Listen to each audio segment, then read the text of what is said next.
The beautiful thing is that film music is an international art form. Hollywood has no monopoly on the world of film music. And never had. And never had. I would love to, in a way, liberate Wojciech Kilar from Poland. Did you cross oceans of time to find him? We crossed 8 years of time to find him.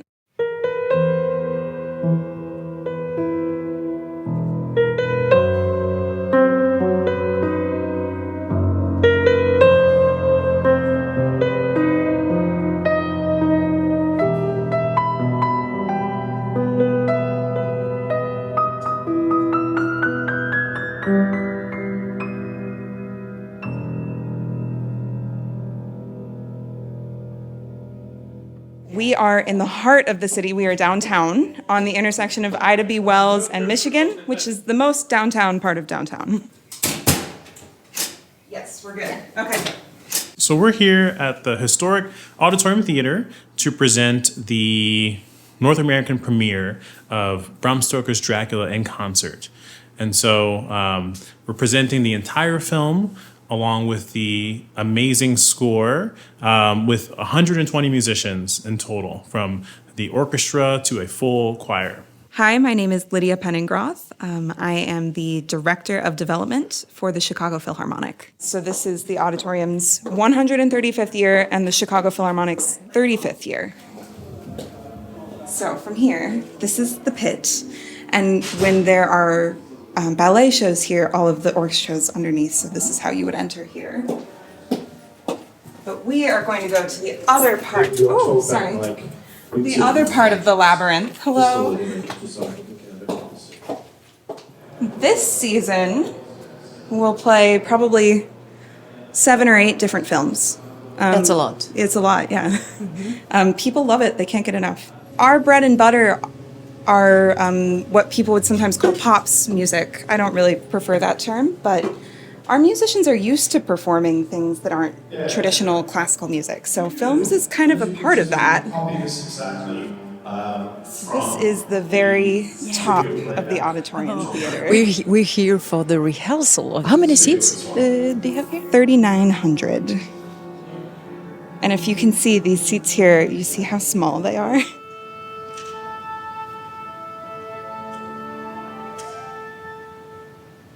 Hi, I'm Terell Johnson, Executive Director of the Chicago Philharmonic, and I'm part of the creative team to bring this concert to life.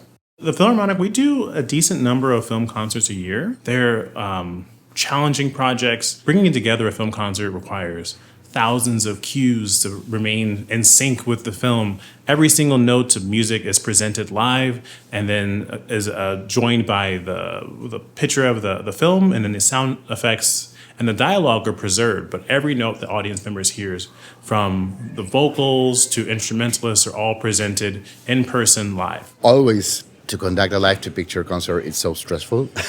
Yeah, time pressure, literally. And you have to control the entire thing, and you have to do it perfectly with no mistakes, because otherwise we are in trouble. So it's always so stressful, to be honest, but it's amazing. It's amazing because at the end you realize that you're creating magic, life there. No? Diego Navarro, film music composer, conductor and founder and director of Film Cité, the Tenerife International Film Music Festival. One technical detail, you have click in your ear. Can you tell me about it? Yeah, well, I have the scoring paper with a lot of notes. I used to do a lot of notes. And then I have a screen and all the streamers and punches and all the information, bar numbers, beat numbers, etc. It's there. It's there, the name of the cue, yeah. And there's another screen. Yes. The big one. The big one, yes. So I normally prefer to, I can do it without click, but I normally prefer to do it with click track, because that way I can focus on the score when I am conducting, you know. And click track is basically, it's the tempo, right? It's the tempo, so I must synchronize the orchestra with what I am hearing in the click track and what I have in the screen. No? So it's from the point of view of the brain, is so consuming, energy consuming, because you have to be super focused and concentrated, and because you are reading a full score in an entire orchestra and choir at the same time. You are following the click track with your ears, and you are watching the screen in front of you with the streamers and punches. So the brain explodes. It's like boom. Here's the explosion.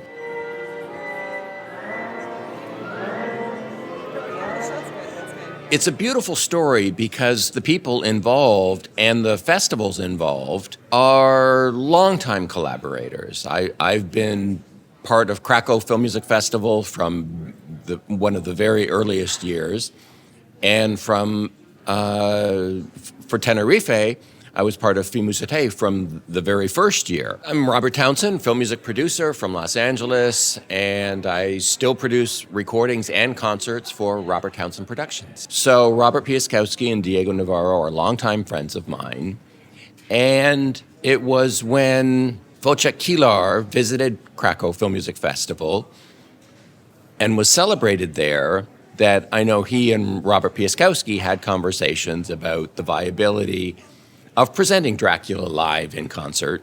I think Robert Piaskowski was it was certainly an ambitious idea, but he was optimistic. And I think my understanding is Kilar was less optimistic, thinking the project was likely impossible, knowing everything he went through when it was recorded originally. But of course, him not being aware of the hurdles that we have to overcome on every project we undertake. Bringing any score that was recorded for a film to the concert stage is an ordeal and a process and an enormous amount of work. So it's not like it was an untried, pie in the sky idea. Robert Piaskowski knew precisely what would be required, but he felt certainly a commitment and a responsibility to bring this score to the stage. Diego Navarro, who creates so many programs with a music team for the FIMUSITE Festival, felt up to the task of if scores were found, that would be so helpful, and he felt confident in taking that aspect of the project on. And then for myself, my longtime connection with Sony Pictures and the countless projects I've done with them over the years and with their concert division made that connection the most natural for me to acquire all of the rights and then through the studio do everything I could to track down the original scores. Did you cross oceans of time to find him? We crossed 8 years of time to find him. This is a project that came to us, I want to say in 2017, maybe even before the Polish premiere, by Anna Perzanowska of the Polish Cultural Institute, New York. At the time, we were planning that Polish music festival, and she recommended that we do Dracula. She said, it's coming soon, it's going to be glorious, you should do the US premiere. And we said, yeah, that sounds great. But we weren't there yet. And so we had 8 years of growth where this was on the back burner. And now, in 2024, we're finally able to actually make it happen, in part because we have larger audiences than we've ever had before, in part because we have a partner in the auditorium. And it's so exciting to see it come to life, finally, after so long. None of us know where movies are going. None of us know where culture is going. But this experience this weekend of seeing Dracula and seeing how people reacted to it. There are people, I was sitting next to a woman who worked on the film, and it's a nice reminder for all of us. It's a big sort of explosion of love for this thing that's now over 30 years old, and it seems like it could have been created yesterday. It's this wonderful, wonderful creation.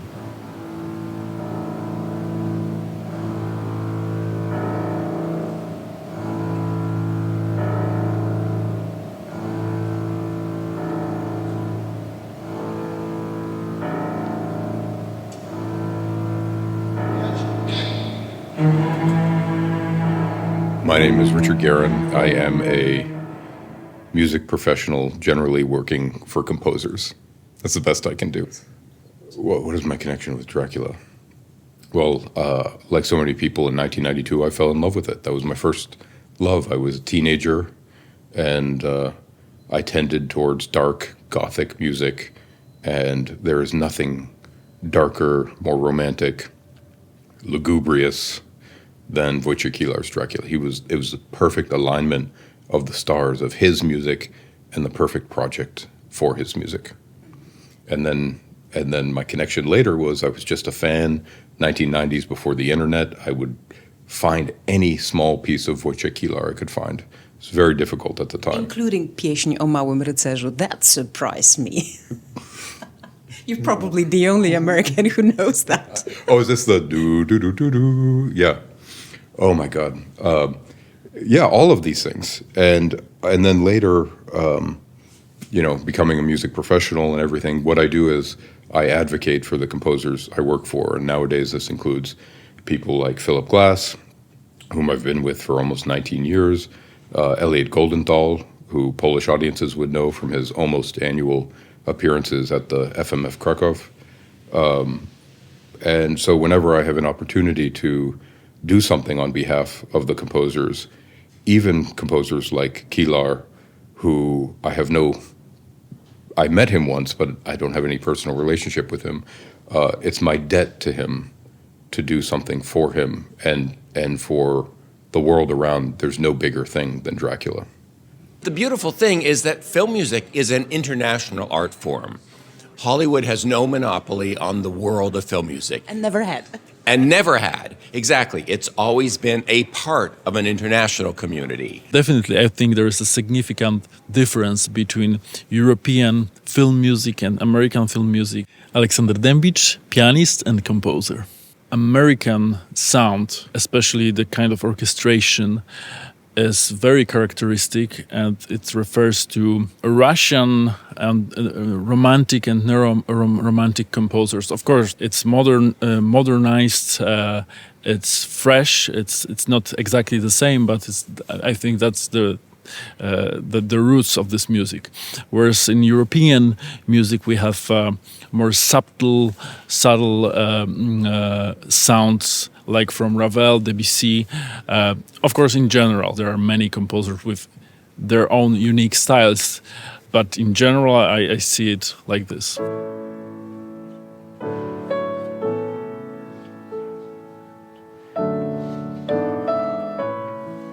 I prepared the short recital with it's kind of a medley of my piano transcriptions of Wojciech Kilar's music, film music, and I choose some experts from Pantadeusz, the Ninth Gate, the pianist, goes with driver, Portrait of the Lady and Dracula, to show the American audience how versatile Wojciech Kilar was. So I hope they will learn, and maybe I'll encourage them. Maybe I'll encourage them to dive into his soundtracks later. Yeah.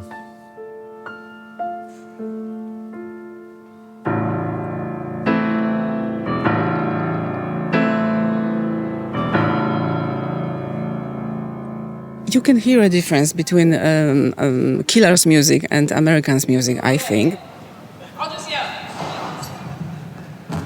Beata Bolesławska, musicologist. In Dracula's music, already this vampire theme, the beginning of the score, this haunting vampire theme is based on a Dies Irae motif, which is a Christian motif, very close to European religious tradition, and quite often used by the composers while composing Requiem or the Mass for the Deaf.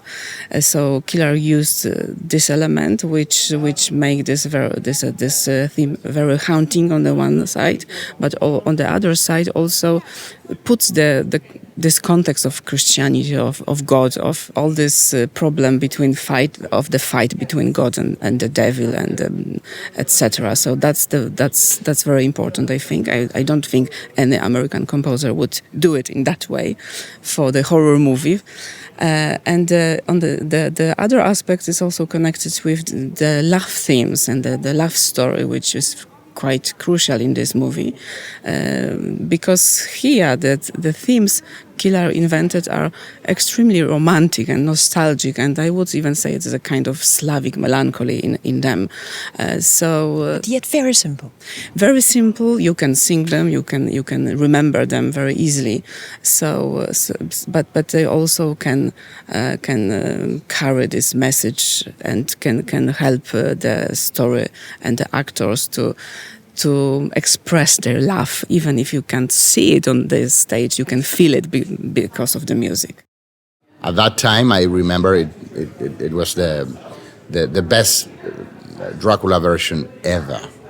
From a lot of different points of view. It's a masterpiece, but also especially because the score, because the music. I think it's as I always have said, it's a parallel story.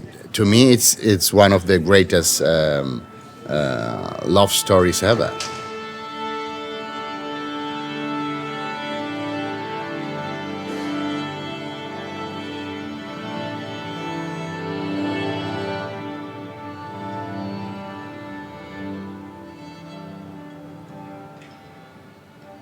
The Kilar sound is, I mean, in particular with Dracula, I think it's kind of an Eastern European Gothic take on a classical symphonic score, and it's a beautiful, timeless mix of worlds that come together, kind of crystallized in that symphonic work between the writing he did for the orchestra and choir.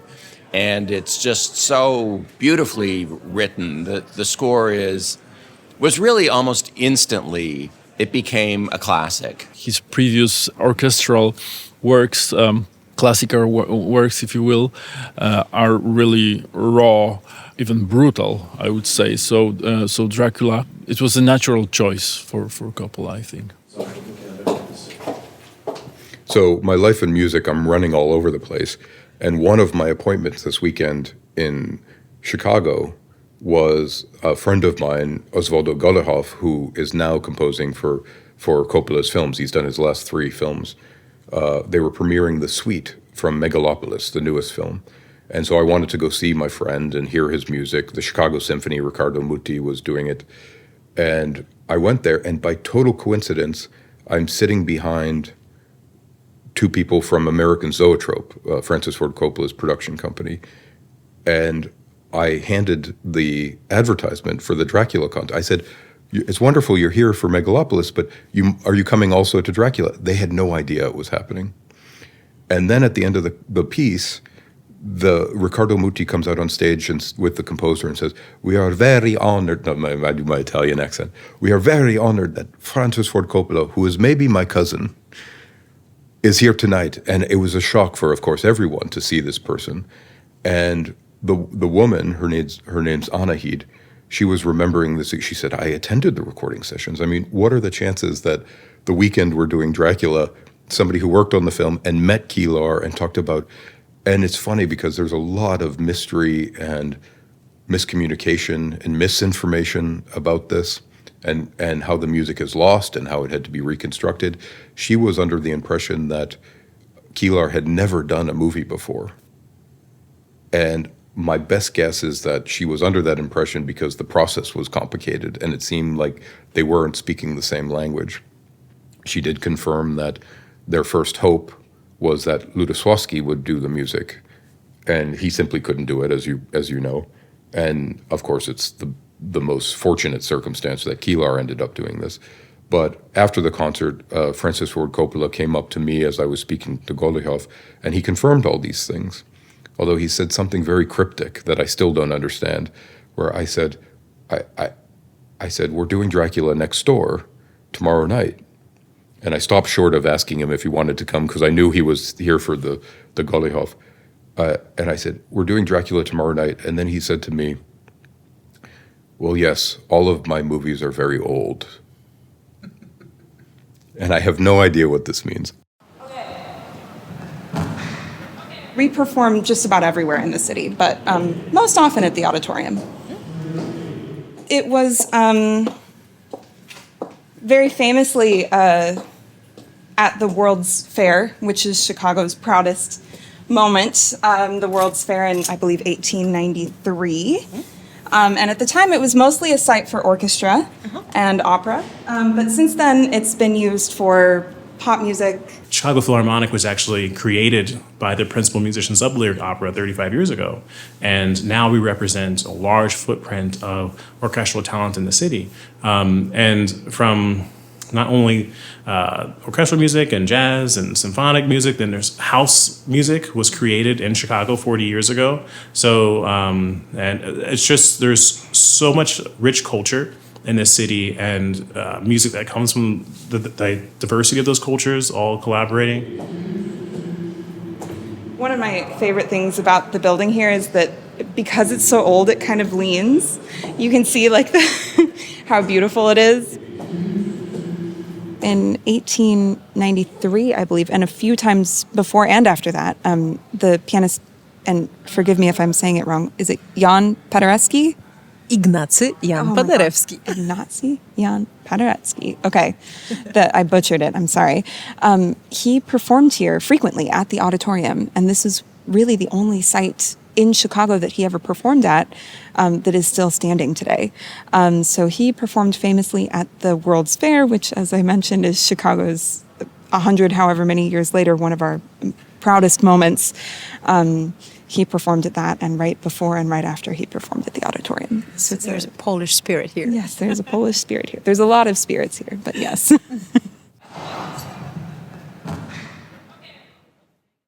I think I have about 4 biographies, written biographies, books, all in Polish.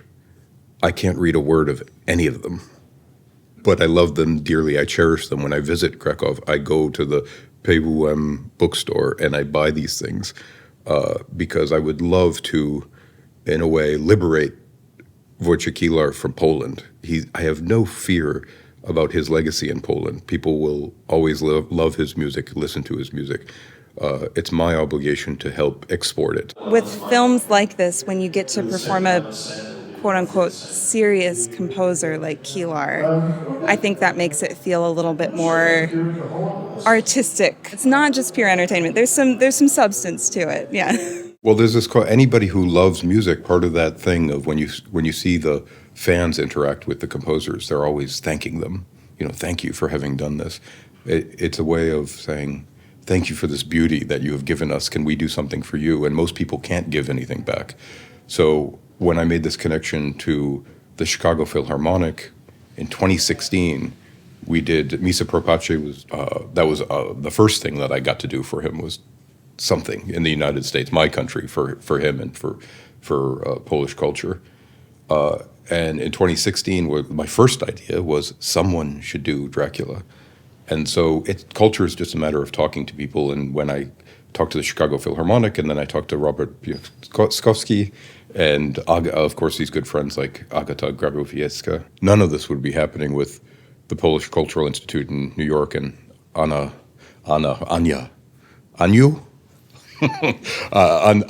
Perzanowska, because she is, like you, a great Polish cultural hero. As Americans, we don't have this stuff. I've been to Poland 4 times to this FMF, and all the American composers that go there, they feel loved and appreciated by Poland in a way that they're not loved and appreciated in their own country. This music is almost never played here.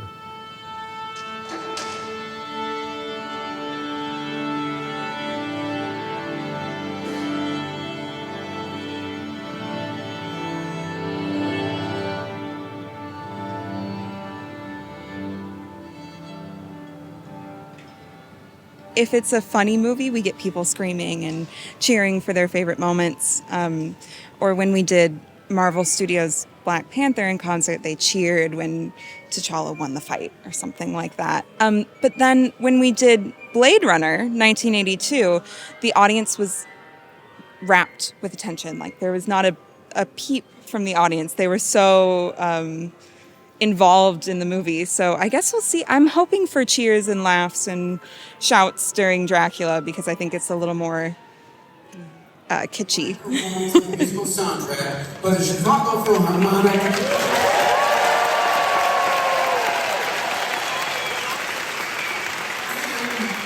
The Chicago Chamber Choir.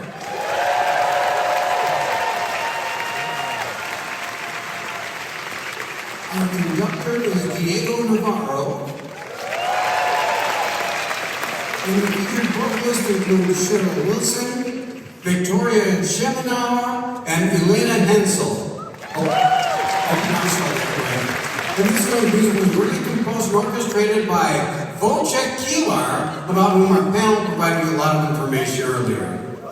You know, you're about to experience the exciting U.S. premiere of Bram Stoker's Dracula in concert. Don't worry, despite all the vampires, you won't need any crucifixes or garlic. We hope. Thank you.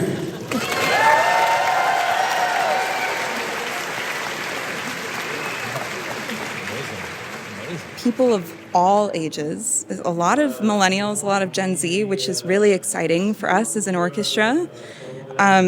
We get people from all over Chicago, so nearly every zip code in the city. You know, Chicago can be kind of divided from the north and south sides, and we get people from all sides of the city, which is very satisfying. And in terms of expectations from audience members, sometimes we have people who come dressed in a ball gown, and sometimes we have people who come dressed in jeans and their favorite Dracula t-shirt, and everyone in between. And it makes it a very fun thing to experience, to see all the different people who are coming through. And you get, applause throughout the concert, and people aren't quite so scared to express themselves while the concert is happening, which is, again, really fun and different for an orchestra. The musicians love it. I think they love the opportunity to see a packed house and people from all walks of life, some who many times I hear this often. This is my first time ever experiencing an orchestra live. And so it's been a way to engage with audience members who traditionally might not go to a symphony concert.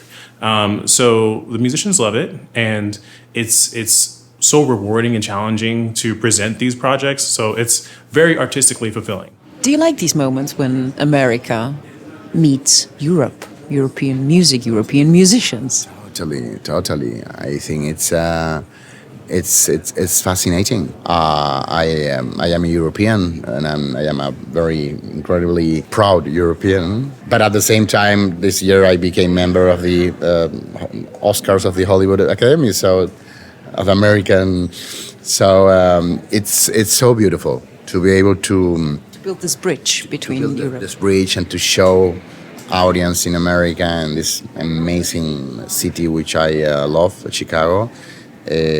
How important our music production is, in terms of film music. So this project is the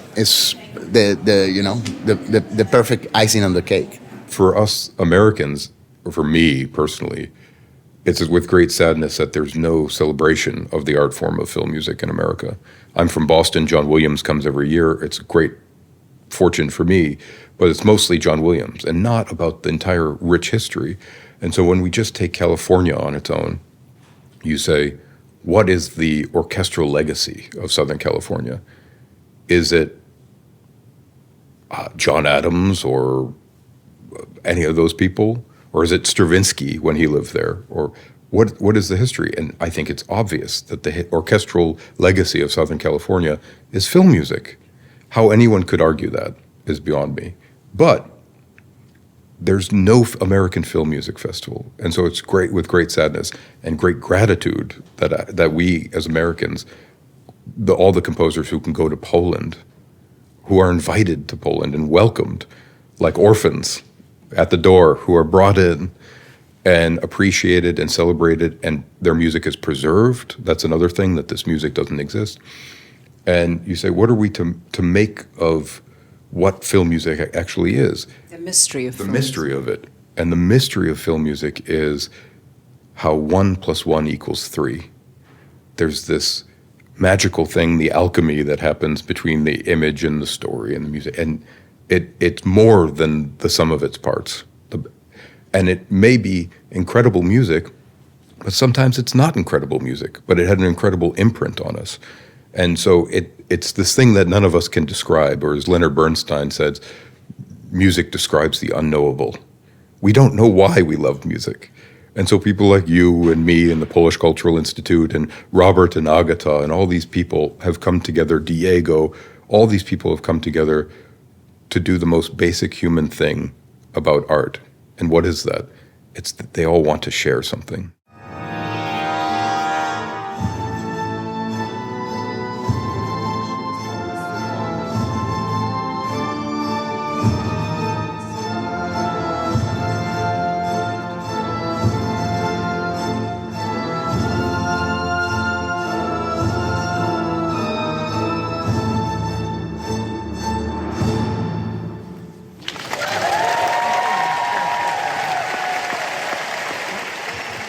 I absolutely loved it. It was one of the best things that I was able to see. I mean, 30 years later, this score standing out like it does. Amazing. This is amazing. The show, yeah, amazing. It's incredible. Incredible. And the music didn't get old, right? Yes, it was great. No, it was brought chills to the bones. Yeah, it was on point. It's perfect. I absolutely loved it. It was amazing. If you're a big horror fan, you know who has like the best soundtracks. So we were. It's a beautiful composition. I love it. Yeah. And now we gotta go to Poland. Yes. I've always wanted to go to Zakopane. We loved it. It was marvelous. I'm a romantic evil guy. The way it was all put together, fantastic. And I have one final word. Blah.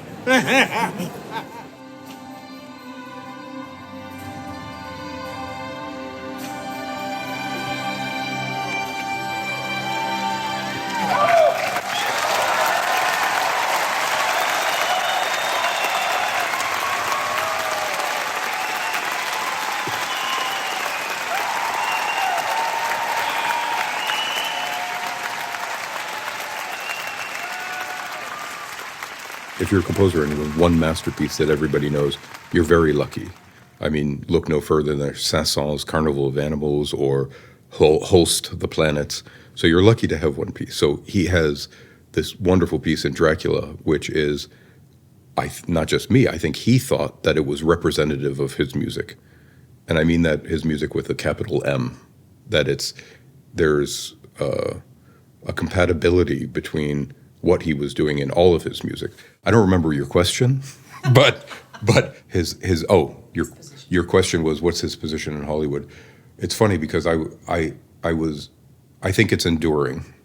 And what I mean by that is that not only is Dracula this thing that's viewed as a masterpiece of, an unquestioned masterpiece of film music history, but look no further than Danny Elfman's score for The Wolfman.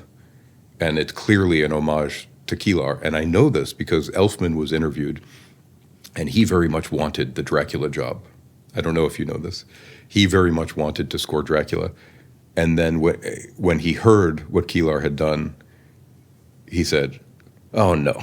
He knew, he said, I couldn't have done, in all modesty, he acknowledged what Kilar did was this poetic, perfect creation that was just perfect for Dracula.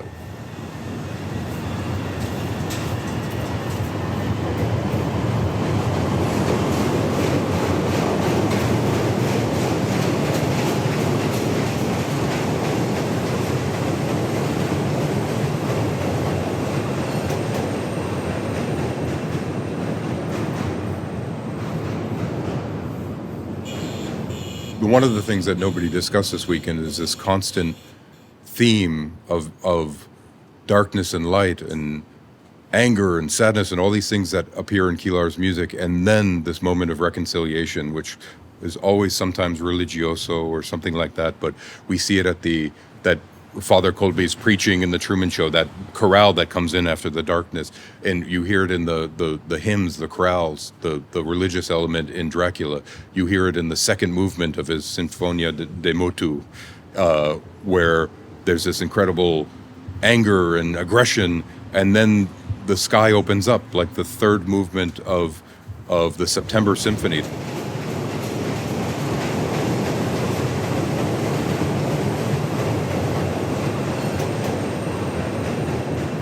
You get this anger and pain and everything in the music, and then you hear this brass motif that you hear at the beginning of the symphony of the towers falling. Dun, dun, dun, dun, dun, dun. And then what happens? The harp. And the sky's clear, and you see blue sky, and you have hope. And he has this ability, I'm even feeling it right now, he has this ability of presenting that experience that we all have in life. That everything will be all right. That everything will be all right in music. And what is music? It's something that somebody from Poland can understand, or China can understand, or somebody from Massachusetts like me can understand. And what an incredible gift that he had, that he gave and shared with us.